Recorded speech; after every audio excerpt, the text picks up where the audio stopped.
KTV Telugu YouTube ఛానల్లో మీ వ్యాపార ప్రకటనల కోసం 9154949554 కి కాల్ చేయండి.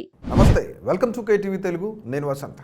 సో మనకు అందుతున్న బ్రేకింగ్ న్యూస్ చూస్తున్నాం. ఈరోజు కవితకు కోర్టులో ఒక బిగ్ రిలీఫ్ రానుందని కూడా మనకు అందుతున్న సమాచారం. సో ప్రస్తుతానికి ఈ రోజుతో కవిత జ్యుడిషియల్ రివ్యూ అయితే ముగిసింది. ఇవాళ వర్చువల్గా కోర్టు ముందుకు కవిత హాజరవుతారని కూడా తెలుస్తుంది.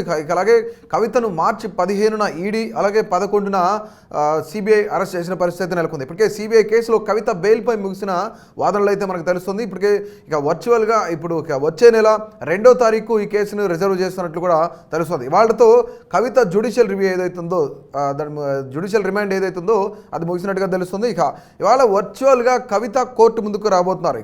దీనికి సంబంధించి గతంలోనే ఈ నెల 15న ఈడీ అలాగే 11న సిబిఐ కూడా కవితను అరెస్ట్ చేసినట్లు తెలుస్తుంది. నేడు రౌస్ అవెన్యూ కోర్టులో కూడాను కవితను హాజరుపరచబోతున్నారు. మరి ముఖ్యంగా కవిత హెల్త్ బాగోక ఏదైతే పిటిషన్ వేశారో ఆ పిటిషన్ కూడా కోర్టు తోసిపుచ్చింది. మరి ముఖ్యంగా కవిత కన్నా కేజ్రీవాల్కు ఎక్కువ అనారోగ్య సమస్యలు ఉన్నా సరే కోర్టు పట్టించుకోకుండా వాటిని తోసిపుచ్చిన పరిస్థితి నెలకొంది. ఒకవేళ కవితకు బెయిల్ ఇస్తే కనుక సో డెఫినెట్లీ ఏవైతే ఆధారాలు ఉన్నాయో వీటన్నిటిని కూడా తారుమారు చేసే అవకాశం ఉంది. ఎవరైతే అప్రూవర్గా మారారో వాళ్ళని కొంతమేర మ్యానిపులేట్ చేసే అవకాశం ఉందని కూడా తెలుస్తుంది. ఇదే తరుణంలో కవితకు సంబంధించిన న్యాయవాదులు ఎవరైతే ఉన్నారో వాళ్ళందరూ కూడాను కవిత తరఫున చాలా గట్టిగా వాదిస్తున్నారు.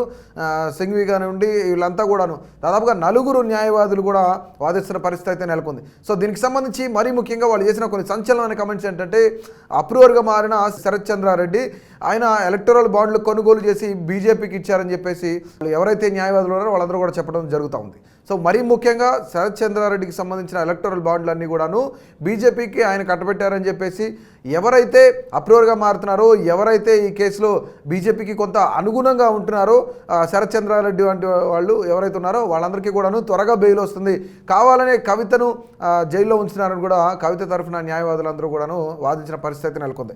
సో ఇప్పటికే సిబిఐ కేసులో కవిత బెయిల్పై ముగిసిన వాదనలు తీర్పు అనేది వచ్చే నెల 2కి రిజర్వ్ చేసినట్లయితే మనకి అందుతున్న సమాచారం. సో మరీ ముఖ్యంగా కవితకు సంబంధించి ఇప్పటికే అనేక సార్లు ఈ యొక్క బెయిల్ పిటిషన్ వేసినా సరే కోర్టు వాటిని కొట్టివేయడం కూడా జరిగింది.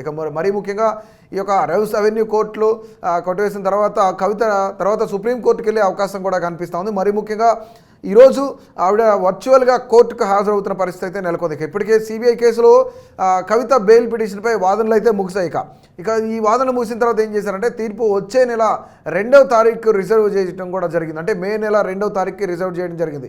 ఈ కేసులన్నింటి పట్ల కొంతమేర రిలీఫ్ ఇచ్చినట్టు జరుగుతుంది. ఎందుకంటే ఇప్పటివరకు కూడాను ఎవరైతే సిబిఐ కానీ ఈడీ కానీ వీళ్ళందరూ ఉన్నారో వాళ్ళ కస్టడీకి జరిపిన సమయంలో ఇప్పటికే 2-3 సార్లు కస్టడీకి ఇచ్చిన తర్వాత కూడాను ఇప్పుడు కోర్టు దీనిపై బెయిల్ పిటిషన్పై ఒక సమగ్ర విచారణ అయితే జరుపుతా ఉంది. బెయిల్ పిటిషన్పై ఖచ్చితంగా 2వ తారీఖు అయితే దీని యొక్క విచారణ రిజర్వ్ చేసిన సంగతి అయితే తెలుస్తుంది. లిక్కర్ కేసులో ఇప్పటికే తిహార్ జైల్లో ఎమ్మెల్సీ కవిత అయితే ఉన్నారు. మరి ముఖ్యంగా దాదాపు దీన్ని లోతుగా అధ్యయనం చేస్తున్నట్లు తెలుస్తుంది. ఈ కేసుకు సంబంధించి అంటే ఎవరైనా కొత్త వారు ఇంకా ఉన్నారా, ఎవరినైనా అరెస్ట్ చేయాల్సి ఉంటుందా అంటే కవిత సరిగ్గా సహకరిస్తే కనుక సో డెఫినెట్లీ ఇందులో అనేకమైన వాళ్ళు బయటపడే అవకాశం కనిపిస్తూ ఉందని చెప్పేసి కొత్తమేర సిబిఐ తరఫున న్యాయవాదులందరూ కూడాను వాదిస్తున్న పరిస్థితి అయితే నెలకొంది. సో ఇదిలా ఉంటే ఖచ్చితంగా తనకి హెల్త్ బాగాలేదు కాబట్టి ఖచ్చితంగా తనకు బెయిల్ ఇవ్వాలని చెప్పేసి కవిత కోరిన పరిస్థితి. సో ఈ యొక్క బెయిల్ పిటిషన్పై వాదనలు విన్న తర్వాత కోర్టు 2వ తారీఖు రిజర్వ్ అయితే చేసిందనమాట. వచ్చిన మే నెల 2వ తారీఖు దీన్ని రిజర్వ్ చేయడంతో కొంతమేర ఇప్పుడు అందరూ కూడాను కవితకు కొంతమేర రిలీఫ్ వచ్చింది. సో ఏది ఏమైనా సరే ఇప్పుడు కస్టడీ కన్నా రిమాండ్లో ఉండటం బెటర్ కదా అని చెప్పేసి కొంతమేర అనుకుంటున్న పరిస్థితి నెలకొంది. ఇదే తరుణంలో కవిత ఎట్టకేలకు తన హెల్త్ ఇష్యూస్ పట్ల అయినా సరే కొంతమేర ఆలోచించి బెయిల్ ఇవ్వాలని చెప్పేసి అడిగిన పరిస్థితి అయితే నెలకొంది. కానీ ఇక్కడ కవిత కన్నా కొంచెం హెల్త్ బాగోని వ్యక్తి ఎవరైనా ఉన్నారంటే ఢిల్లీ సీఎం కేజ్రీవాల్ కూడా హెల్త్ కండిషన్ బాగాలేదు. సో తనకు సంబంధించి మనం ఒక న్యూస్ చూస్తున్నాం ఈ మధ్యనే. సో ఇంతవరకు కూడాను కేజ్రీవాల్ సూపరింటెండెంట్కి ఒక లెటర్ అయితే రాశారు ప్రస్తుతానికి. ఈ లెటర్లో తన హెల్త్ బులెటిన్ గురించి హెల్త్ కండిషన్స్ గురించి ఎన్నిసార్లు అడిగినా సరే పట్టించుకోవట్లేదు, డాక్టర్ని కూడా ఎవరినైనా కేటాయించాలి లేదంటే వర్చువల్గా డాక్టర్తో మీట్ అవుతానన్నా సరే కానీ కుదరని పరిస్థితి అయితే నెలకొంది.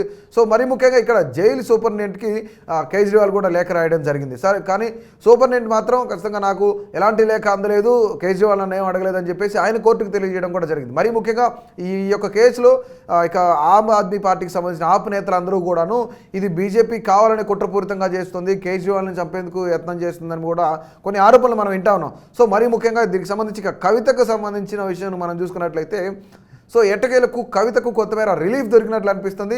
ఈ యొక్క వాదన బెయిల్ పిటిషన్పై వాదనలు అయితే 2వ తారీఖు రిజర్వ్ చేయడం కూడా జరిగింది, మే నెల 2వ తారీఖు. ఒకవేళ అక్కడ కూడా కొట్టివేస్తే కనుక సో డెఫినెట్లీ కవిత సుప్రీంకోర్టు వెళ్లాల్సిన పరిస్థితి అయితే ఖచ్చితంగా నెలకొంది.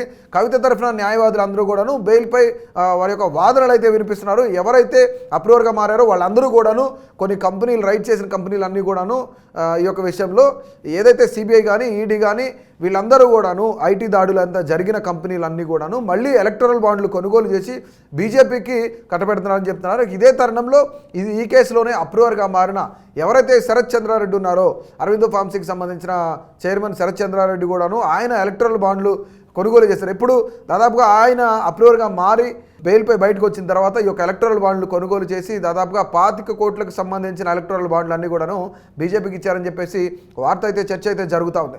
సో మరీ ముఖ్యంగా ఇక కవితకు సంబంధించి కోర్టు ఎలాంటి తీర్పుని ఇవ్వబోతుంది 2వ తారీఖు, లేదంటే కవిత సుప్రీంకోర్టు వెళ్లాల్సి వస్తుందా అనేది డెఫినెట్లీ ప్రతి ఒక్కరూ కూడాను మీ యొక్క అభిప్రాయాన్ని తెలియజేస్తారని తెలుసుకుంటున్నాం. సో ప్రతి ఒక్కరు కూడాను మీ యొక్క అభిప్రాయాన్ని తెలియజేయండి. మరిన్ని ఇంట్రెస్టింగ్ అప్డేట్స్ కోసం మా కేటీవీ తెలుగును సబ్స్క్రైబ్ చేయండి, అలాగే ఫాలో చేయండి.